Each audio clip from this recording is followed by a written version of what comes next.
So the aim of this exercise is to practice moving smoothly between two adjacent strings. So we're going to start on the D string, then cross to the A string and then go back to the D string again. So first of all I'm going to find my D string arm level by rolling the bow across the strings like this.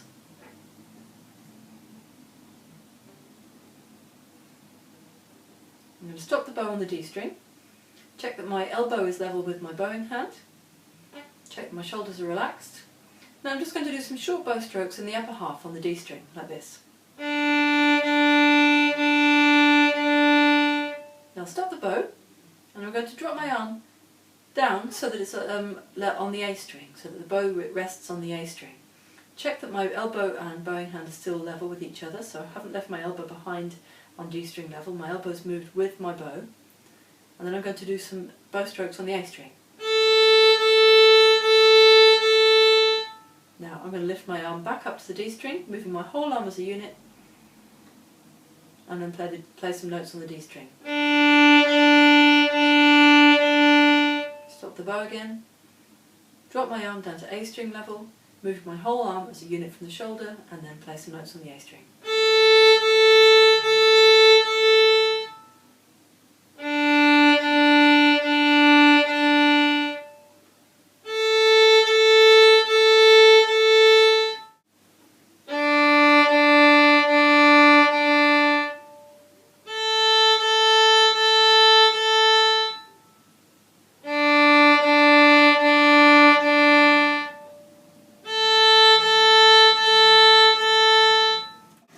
Feels easy, you can do the same thing but don't stop the bow between the strings. See if you can change strings smoothly without stopping the bow. So I'm going to start on the D string, again I'll find my arm level.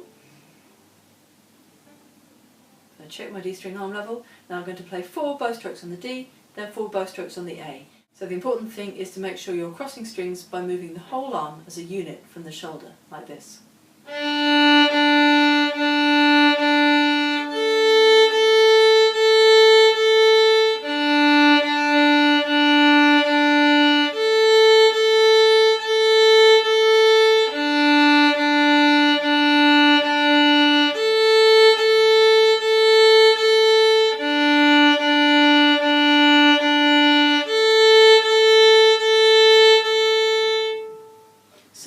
Common mistakes to watch out for when you're practicing this exercise.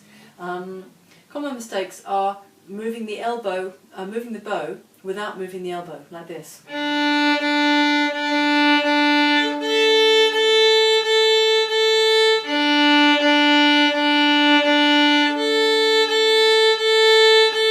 So can you see I've left my elbow in D string at the D string level, and I've just moved my hand without moving my elbow.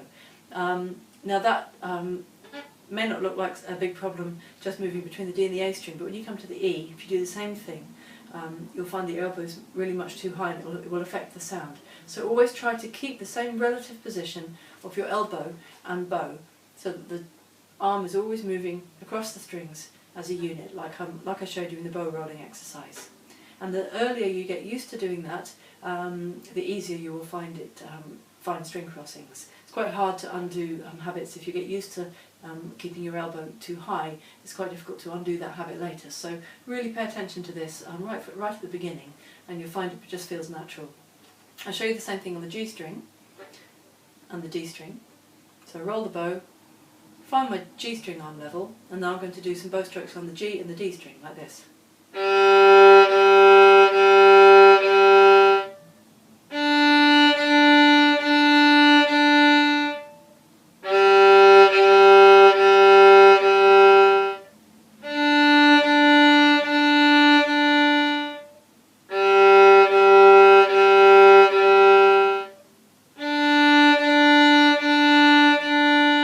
Now I'm going to leave out the gap and just go straight from the G to the D without stopping.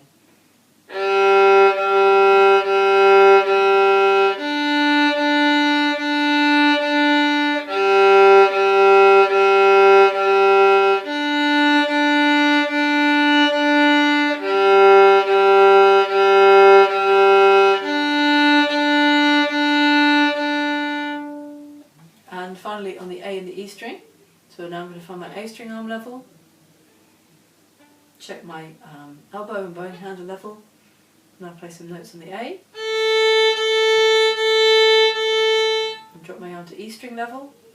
Don't go too far. You don't want your arm touching your side when you're playing on the E string.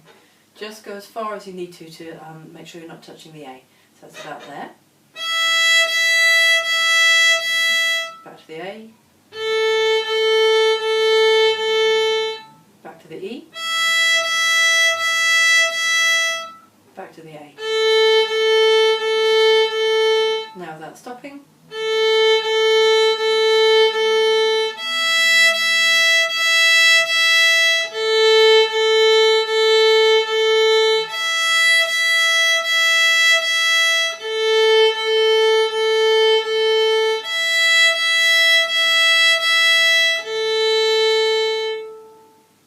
So focus on making a really clean and clear sound on each string, particularly at the very beginning of each string crossing. So the first note that you play on the new string, make sure you're making really nice contact between the bow and the string, getting a really clear sound.